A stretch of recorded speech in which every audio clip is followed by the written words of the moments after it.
No one will be able to be armed. We will take all weapons. It was a human drama with emotions and tensions running high.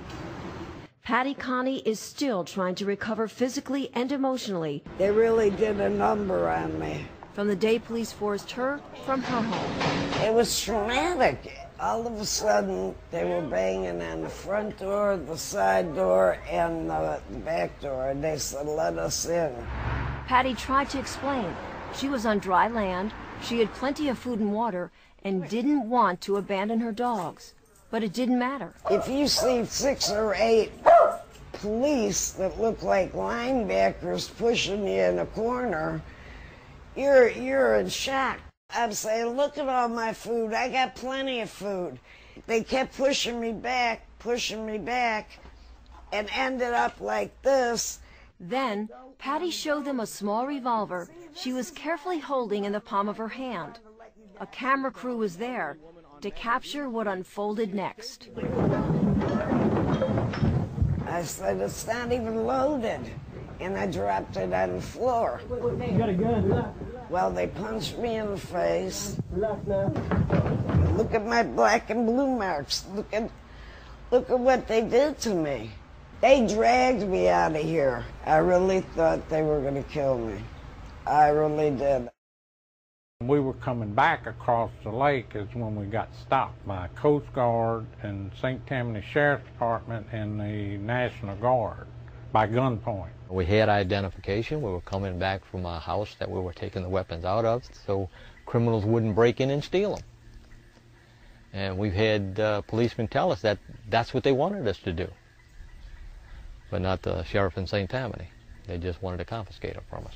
We felt like criminals at the time when they come up to us with M16s or AR-15s, whatever it was, but there was 4 of them with rifles and holding on us with our hands in the air until they got in our boat.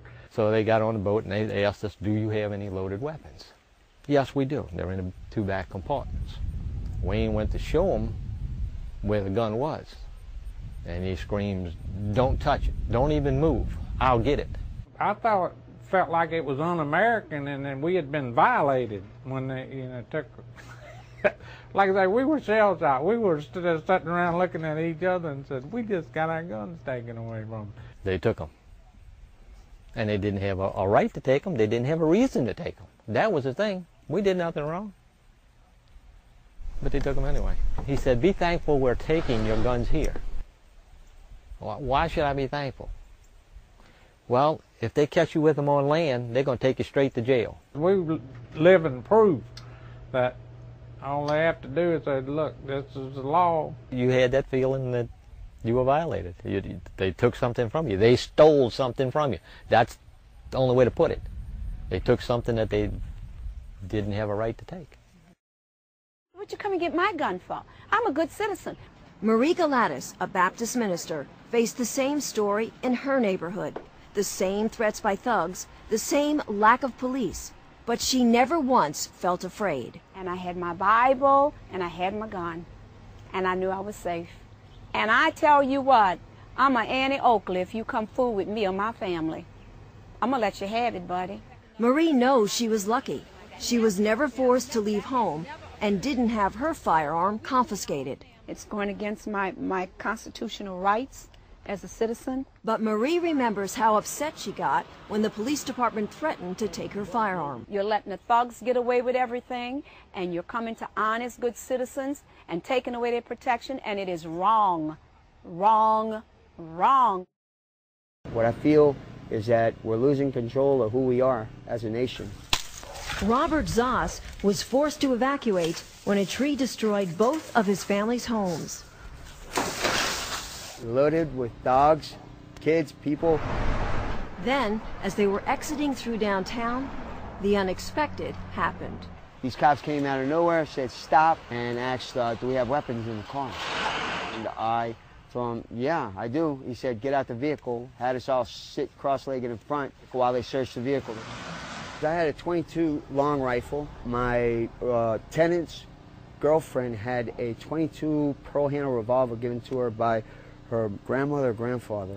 But Robert couldn't believe what he watched police do next to his rifle and his friend's pearl-handle revolver. I saw them smash her gun given to her by grandmother, grandfather, just against the curb. The other things that they busted up, the .22 rifle they busted up, these were police officers that went too far. We didn't have any rights. I mean, they treated us like criminals. They treated us like if we were in a third world country. I was scared because these guys weren't doing it by the book.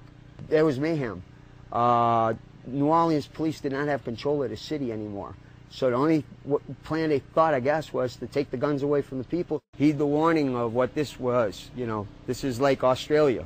All of a sudden, boom, they got our rights. Okay, this is a Browning 270. It's my deer rifle. And this is a Savage 7mm 08. This belongs to my grandson. And this was the two rifles that they confiscated. We left about 6 o'clock in the morning. We started across Lake Pontchartrain. As we came out under the drawbridge, a St. Tammany Parish sheriff's boat run up with their lights flashing, told us to pull over. So we pulled over, and they pulled in about 20 foot from us.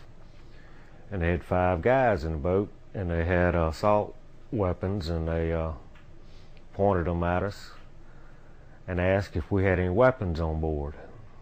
I told them yes, we had 2 weapons. They said, get at the back of the boat with your hands in the air. We're coming aboard to search. They got the guns. They opened the case and looked at them. I was standing at the back of the boat with my hands in the air. Automatic rifles pointed at you. I mean, you don't have any choice. I mean, they didn't just have them pointed from their hip. They had them up at their shoulder pointed, you know. I mean, they weren't playing. They asked where we were going. Told them we were contractors for Pala Interstate. We were going to New Orleans to find a route to come in with a barge. So they said, okay, we're seizing these weapons. So I said, I want a receipt for my guns.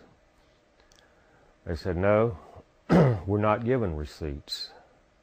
Said if we give receipts, we'd be out here all day writing receipts for all the weapons we've confiscated. It made me angry when they told me to go get a lawyer if I wanted my guns back. That's when I really got angry. They didn't care what your rights were. They were going to deny them.